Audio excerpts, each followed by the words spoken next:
And in El Salvador, a report revealed that nearly 40 journalists have left the country due to pressure, threats, and fear of ending up in jail for criticizing the government of Nayib Bukele. Our correspondent Roberto Hugo Preza with the details.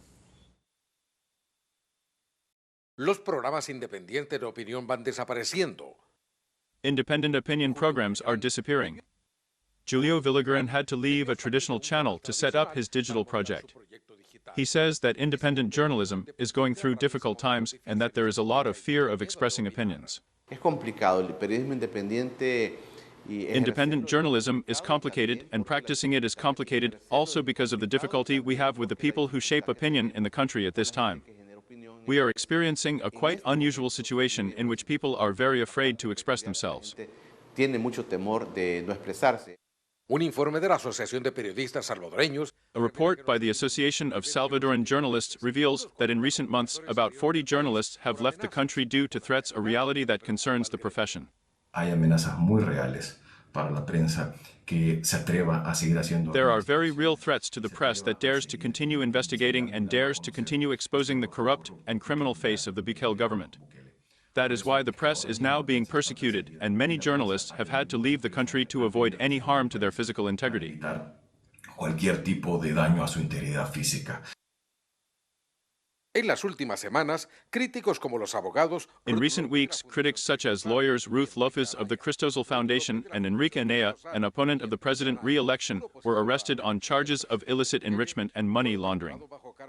However, many believe that the idea is to silence their voices. The director of humanitarian legal assistance left the country for fear of suffering the same fate.